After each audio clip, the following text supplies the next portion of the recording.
Up on the charge on air. UCF appoints the first female chief of police in university history. Veterans are honored with a breakfast held in UCF's Key West Ballroom. UCF faculty assists healthcare professionals and students through a free virtual program. In sports, men's soccer wins its semifinal game last Wednesday. The charge on air starts now.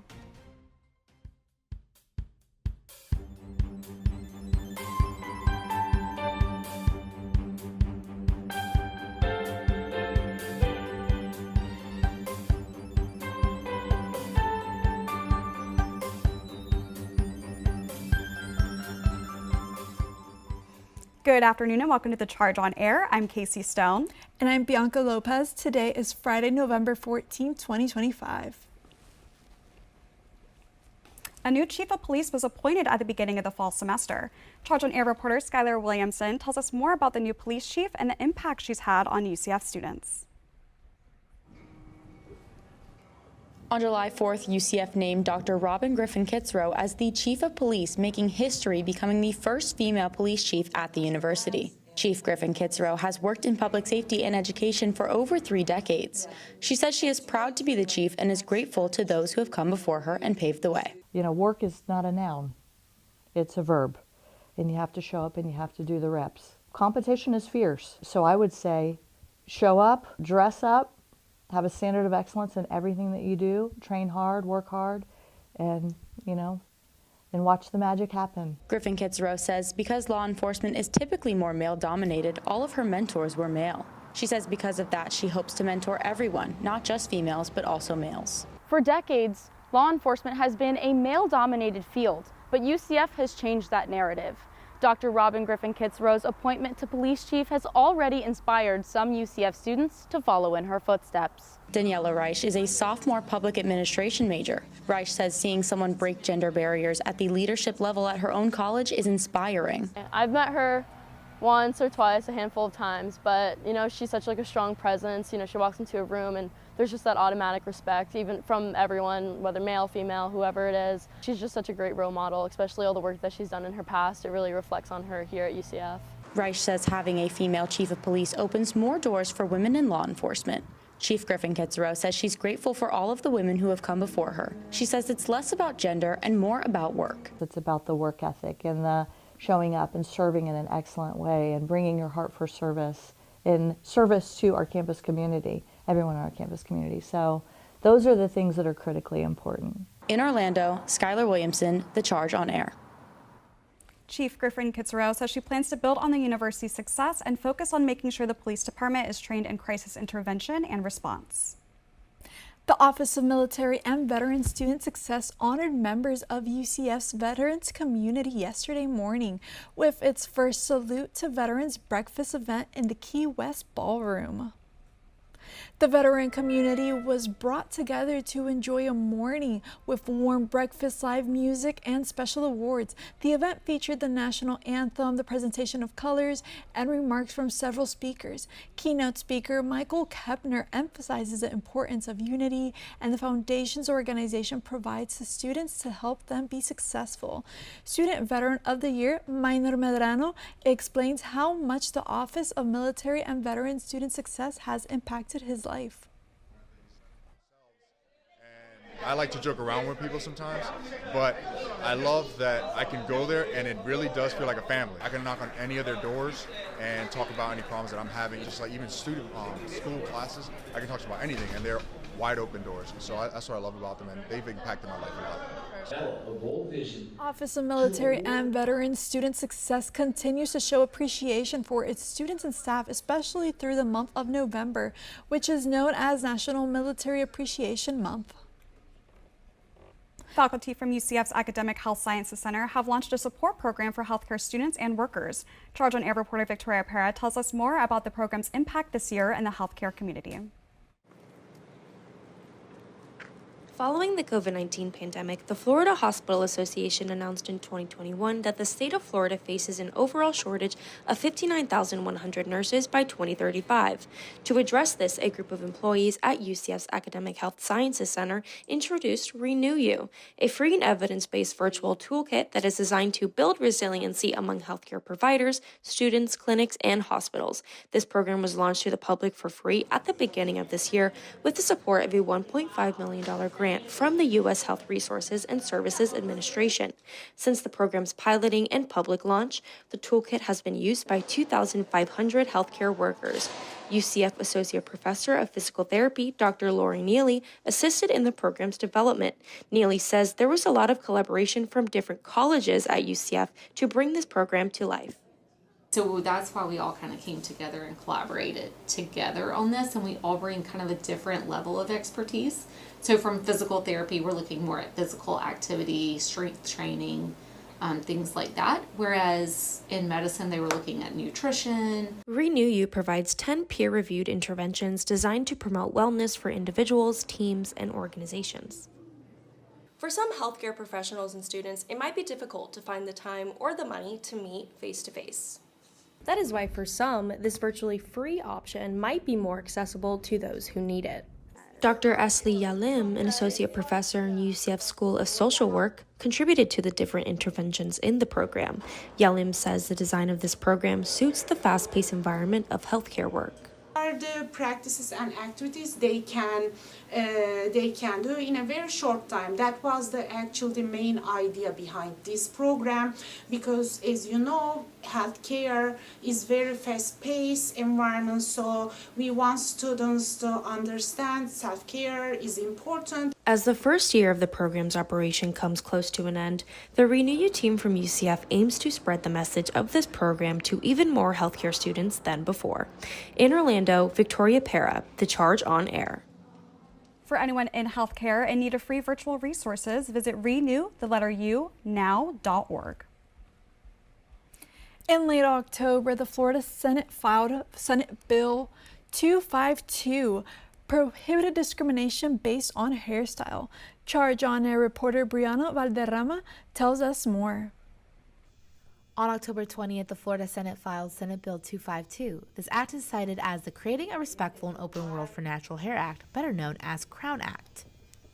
Florida Senator Chevron Jones took to his Facebook to say that no child should ever walk into school worried about being punished for who they are or singled out because of their hair. Sophomore clinical psychology major Daria Gibson explains what this act could mean for people of color in the workforce. It would give us more opportunities because a lot of people in jobs think that our hairstyles aren't professional, and I feel like this act will help us be more accepted in those fields. Whether it's locks, braids, or twists, the CROWN Act is ensuring that all hairstyles are protected and that Black students feel secure from the scalp up. Within the bill, it states that it prohibits discrimination based on hairstyle against a student in the K-20 public education system, along with defining the terms race and protected hairstyle. Senior clinical psychology major Starry Wallace, who's been locked for 3 years, encourages students to wear their hair the way they want to. In a case that is unlikely that the act doesn't get passed, still wear your hair your way that you want to. It doesn't matter what other people think. Shoot, I don't care if today my hair doesn't look the exact way that it looked the other day or has a little bit of frizz here or there. It's my hair. What are you going to say about it? Both House and Senate versions of the bill have been filed in the state, however they have failed to advance because of a lack of ample legislative support over the years. Regardless of the decision, UCF provides an inclusive space for Black students to wear natural and protected hair. In Orlando, Bryanna Valderrama, The Charge on Air. A decision for the bill won't be made until the beginning of the 2026 legislative session. All this talk about styling hair makes me wonder how my hair is going to hold up next week. I know, Caysea. I just hope my hair straightener can handle the pressure. Skyler, what's your current conditions looking like? Well, Caysea, Bianca, I don't think you guys are going to have to worry about your hair because it's starting to get a little chilly, but let's take a look at those current conditions. So currently we are at 68 degrees with a 65% chance of humidity. Our winds are resting at 6 miles per hour and they're headed northeast. We've got a 0% chance of rain, so no need for any umbrellas right this moment. But back to you guys. Thanks, Skyler. Coming up, we hear about a concert series on campus giving opportunity to local artists. Plus, we learn about new ways UCF students are able to give back this holiday season. Don't go anywhere. We'll be right back. Bring it.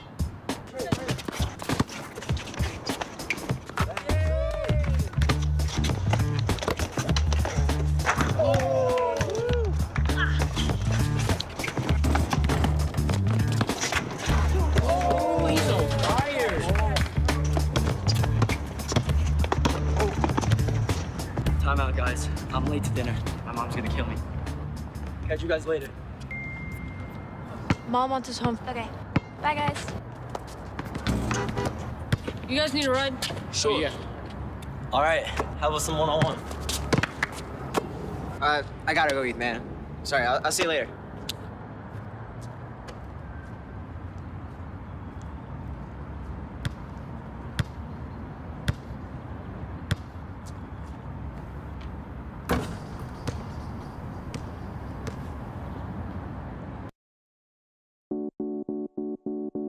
When it comes to making plans, you are the best. Those 9 months were also 273 days of planning. What about your daughter's first costume party? It was out of this world. And let's not forget those barbecues you plan in detail for your family and your more vegetarian by the day best friends.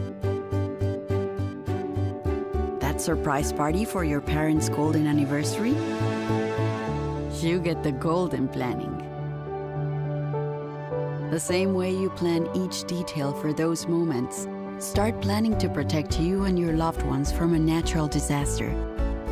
Sign up for local weather and emergency alerts. Prepare an emergency kit and make a family communications plan. Protecting your family is the best plan you can make.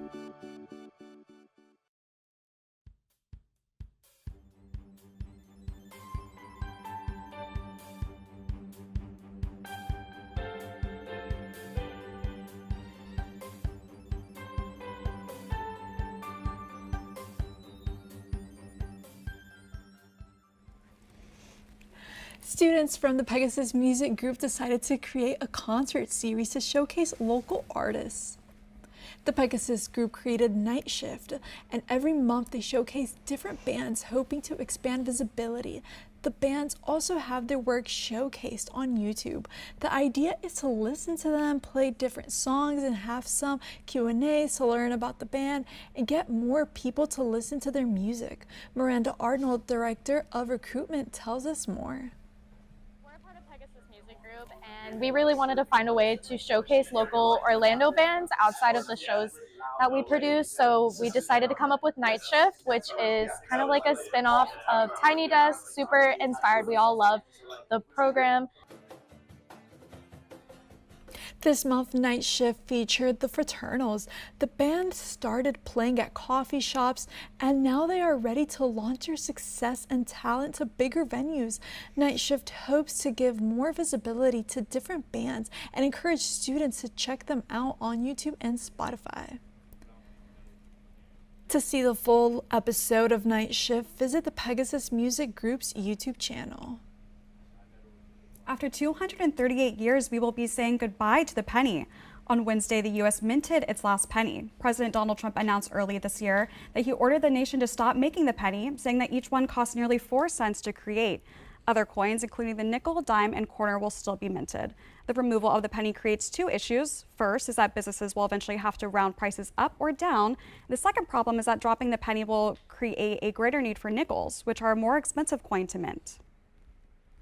Target is lowering prices on 3,000 items in an effort to help family budgets this holiday season. Starting this month, prices on certain food, beverage, and essential items at Target will be reduced. Target also announced the return of its Thanksgiving meal deal. They said it will cost less than $5 per person. The company said its price reduction will continue through December. UCF Student Government and Parking Services have partnered to get students in the holiday spirit and out of a parking ticket.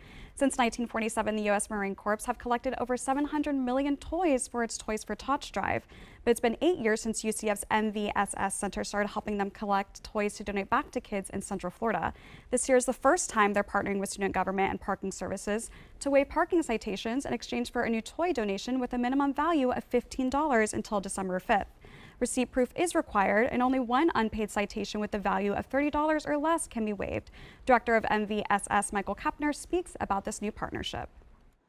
And this year, for the first time, is we partner with student government to help alleviate some of the parking fines that happen here on campus. So that partnership with student government, we are so appreciative of their support and look forward to see what the outcome is going to be. The toy must be hand-delivered to the Visitor and Parking Information Center. To learn more, including what could disqualify you from getting your citation waived, check out the Toys for Tots drive under citations at parking.ucf.edu. I don't know about you, Bianca, but I am loving this cold front. My hair has never looked better. Toss, toss. I know, Casey. I barely had to use hairspray this morning. After this break, we'll see if this perfect weather will be sticking around. Don't go too far. We'll be right back. We said we'd never give in to a meltdown. Okay. And we'd never babysit with a screen. We said we'd never let the toys take over. Mariella! Never leave the house looking, well, and never let them out of our sight.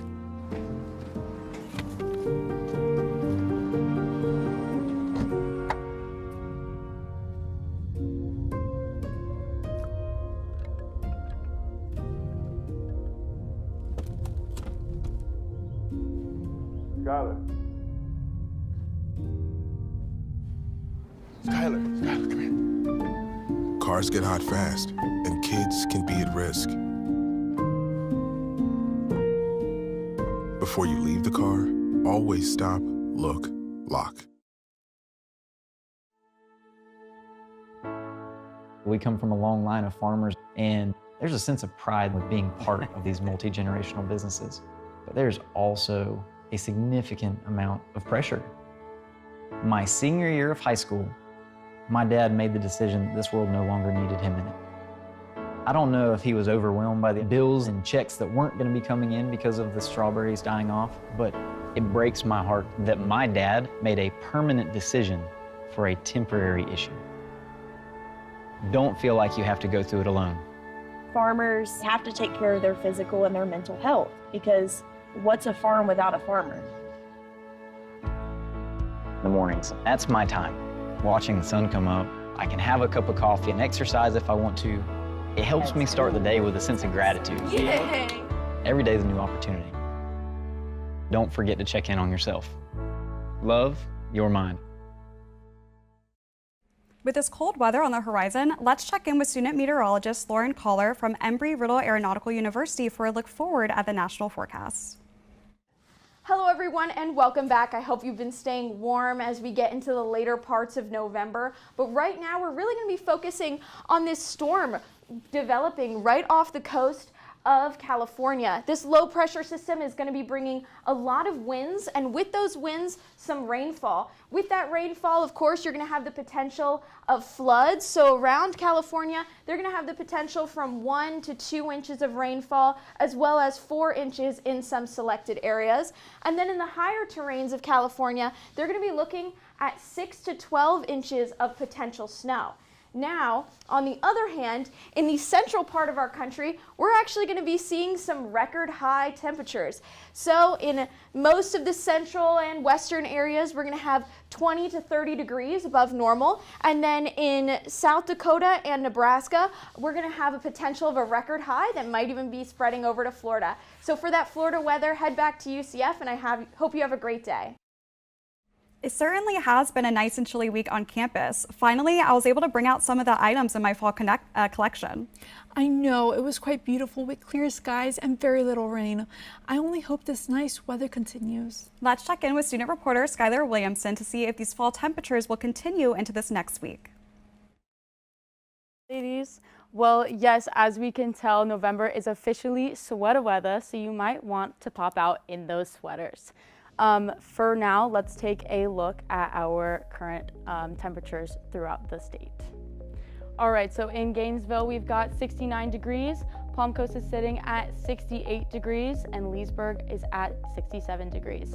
Here in downtown Orlando, we are sitting at 69 degrees, and a little more south in Winter Haven and Tampa, we're at 71 and 73 degrees, and Melbourne is 74 degrees.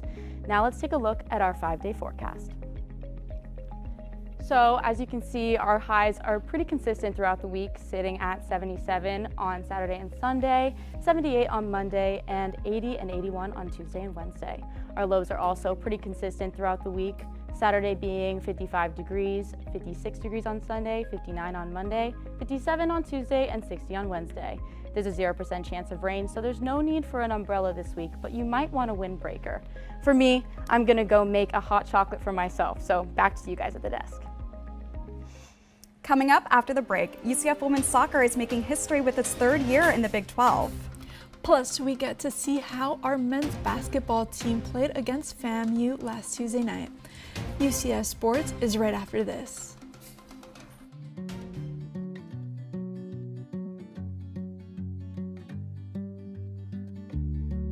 When we have the food we need, we are at our best. We push further. We rise higher. We unlock our full potential. When we are at our best, we have more to offer the world around us.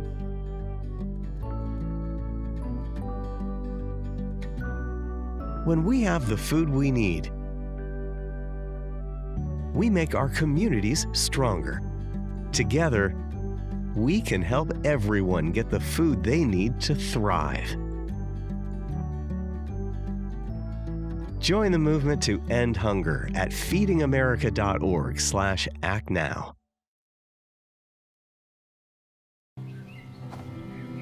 For decades, I've taught you everything I know.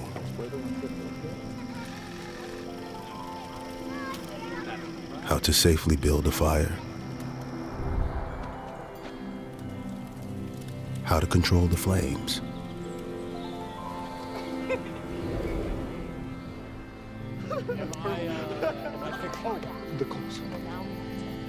What to do with hot coals.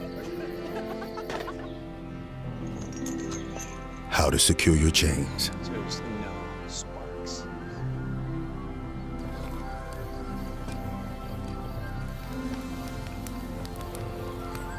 But I can only teach wildfire prevention. Only you can prevent wildfires.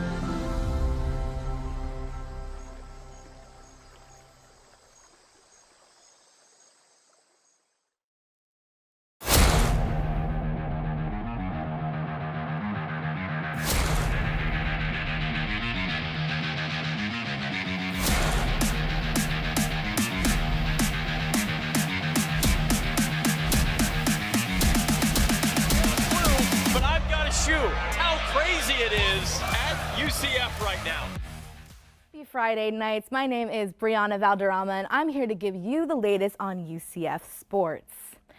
UCF women's soccer is gearing up for a big matchup as they take on Maine later tonight. Charge on Air reporter Cecily Webb is at the soccer complex now. Cecily, tell us what we can expect for tonight's game. I'm here at the UCF soccer complex. Knights are gearing up. The excitement is building. The crew just finishing up the field, getting ready for tonight's game. This is the first time since 2017 that the Knights are hosting an NCAA first round tournament. The team is super excited, and it is going to be an insane matchup. The team are walking into tonight's game only losing one of their last 10 games, and this is going to be the first NCAA appearance for the Knights since being Big 12 members. I had a chance to talk to the team and find out what this opportunity means to them. Take a look. With an 11-3-5 record and a conference mark of 5-1-5 in their 3rd year in the Big 12, the Knights proved their mettle. Although their Big 12 tournament run ended in a quarterfinal loss to Colorado, the squad still locked in their spot in the NCAA postseason. Head coach Tiffany Roberts says that she knew the team was going to get in at-large bid, but wasn't sure if they would make it within the 8th seed to host. She talks about what this means to the coaching staff and the team. I'm just extremely proud of our team. We set goals from the very beginning, and just to see it all come to fruition, really to watch the players celebrate hearing their name during the selection show, that gives me and Tim so much joy. Coach says this group is special because they all work so hard both on and off the field, and that has made coaching this team enjoyable.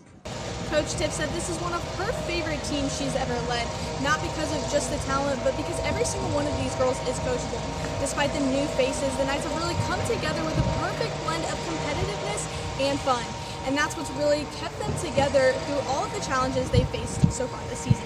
Junior Jada Sylvestre says that all the hard work the team has put in throughout the season has paid off, but they aren't done just yet. It's just so rewarding because it's hard to see in the beginning of the season when we're sweep the Florida teams, little goals like that.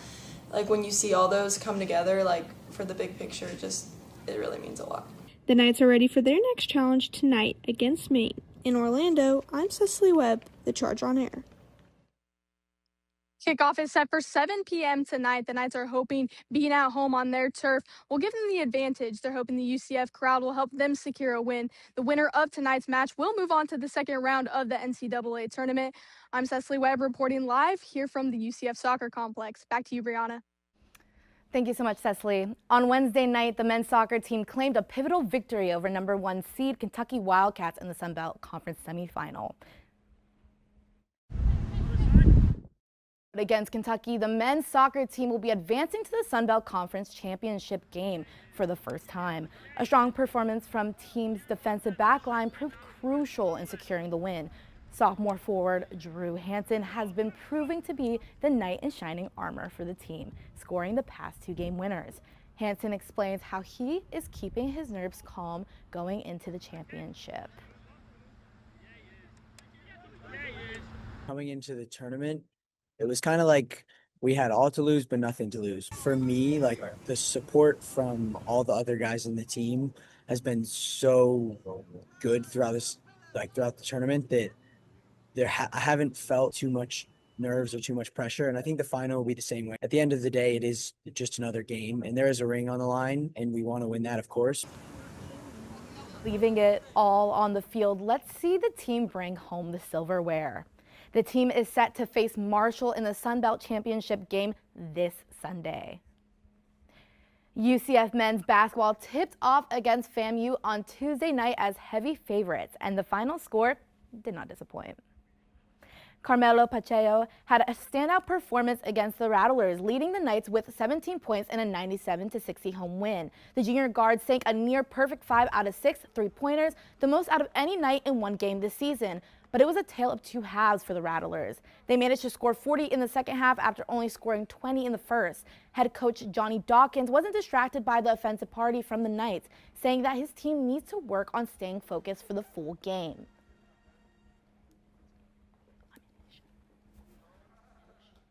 Probably 25 minutes of the game. And that's all the time we have today, Knights. Thanks for watching. Check back with us next week for another news update. I'm Bryanna Valderrama.